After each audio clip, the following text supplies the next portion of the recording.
to the United States. Minister, thanks so much for joining us. Thank you, Wolf. How's the relationship right now during these final weeks of the Obama administration with Egypt? I know there are still some serious problems. No, we're always interested in developing and enhancing our relationship. I had the opportunity of seeing Secretary Kerry when I was here. We signed an important agreement to protect the heritage and antiquities in Egypt.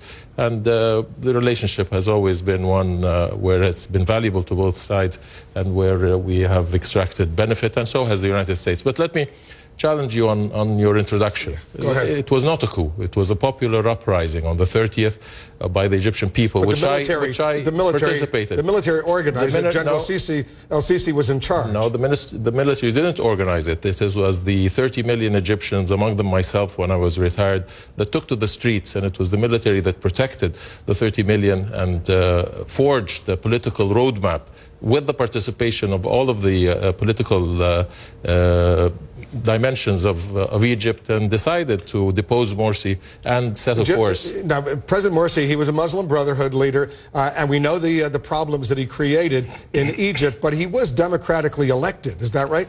Yes, certainly. We never contend that he wasn't democratically elected. Now he's in jail. Now he's in jail. How long is he going to be in jail?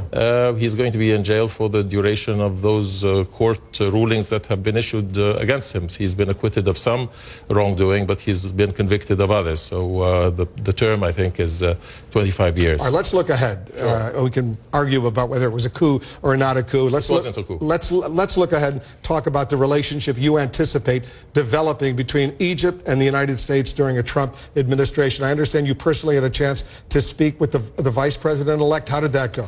Yes, it was a very important conversation where I reiterated again a message from President El-Sisi, the importance that we attach to the relationship, its strategic nature, our ability to deal more effectively with the common challenges that face us in the region, regaining the security and the stability of states in the region, and that Egypt's role is indispensable in that regard. Egypt's weight and its traditional role as a beacon of modernity and enlightenment is fundamental to regain the stability and to counter the radical extremist narrative. What was the reaction in Egypt, which is a country of, nearly 100 million people, mostly Muslims, 90% if not more Muslims? I'll play a couple of clips during the campaign when Donald Trump said this about Muslims. Listen to this. Donald J. Trump is calling for a total and complete shutdown of Muslims entering the United States until our country's representatives can figure out what the hell is going on. Why don't you interrupt her? Would you please explain whether or not the Muslim ban still stands? It's called extreme vetting. I don't want to have, with all the problems this country has and all of the problems that you see going on, hundreds of thousands of people coming in from Syria when we know nothing about them.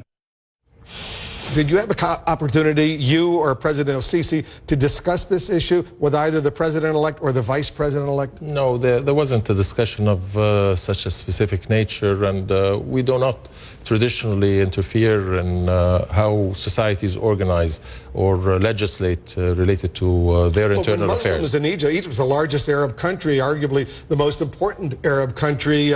When you hear that kind of talk from a man who is now going to be the president of the United States, what was the reaction in Egypt?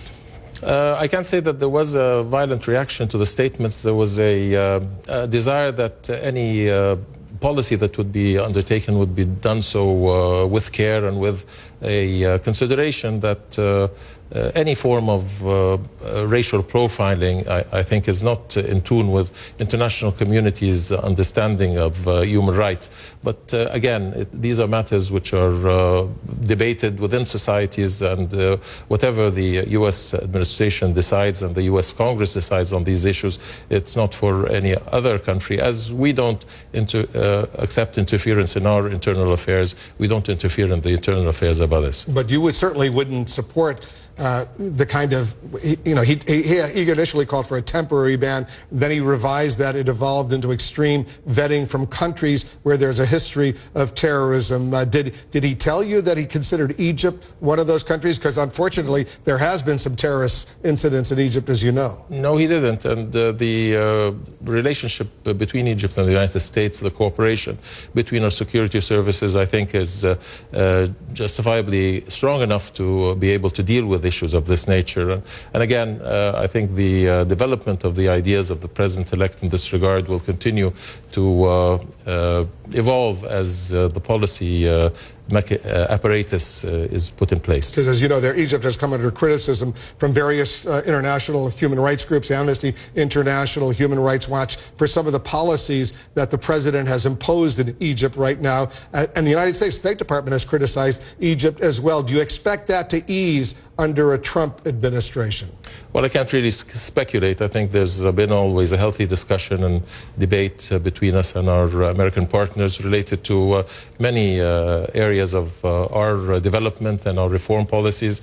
We do so in the spirit of friendship and cooperation and to benefit from the U.S. experience, but also we have a very clear understanding of what our society needs and how it should proceed in terms of reform. What about Syria right now? Because what's going on in Aleppo, and you're not that far away, is horrendous when we see hundreds of thousands of people over the past 4 or 5 years killed, millions displaced, refugees. What, if anything, for example, is Egypt doing to ease this problem? Well, we have been very heavily involved in trying to alleviate the humanitarian difficulties that exist. Most recently, of course, we cooperated with the Spaniards and the New Zealanders and the Security Council to try to push ahead with a resolution dealing primarily with the humanitarian situation. We have been consulting with the opposition. We have also been... With the rebels who are fighting the Syrian regime? Is that what you're saying? Oh, yes, we have very close who does Egypt side with, the rebels or the regime of President Bashar al-Assad? No, Egypt sides with the Syrian people. We have close cooperation with the national opposition. We maintain our close cooperation with the UN envoy, and we have promoted a peaceful resolution to this conflict. We don't deem that continuing the violence after 5 years, there is no military solution, and we have to move on to a political solution to It looks free like the Syrian military of President Bashar al-Assad, supported by the Russians, the Iranians, the Lebanese Hezbollah, they're going to win in Aleppo. It looks like they've got the momentum. That's a possibility, but the Syrian opposition and the Syrian people deserve the opportunity to take matters in their own hand and forge the future of Syria within a political, peaceful process. And this is the Security Council resolution, the UN representatives' responsibility, and the international community's responsibility to do so, to protect the people. You have more than half of the population which is displaced and 500,000 killed in the process, and enough is enough. It's an awful, awful situation. Foreign Minister, welcome to Washington. Thanks very much for joining us. Thank you. Good to have you here. Coming up, any moment, President Obama will arrive in Tampa, Florida, where he'll deliver a major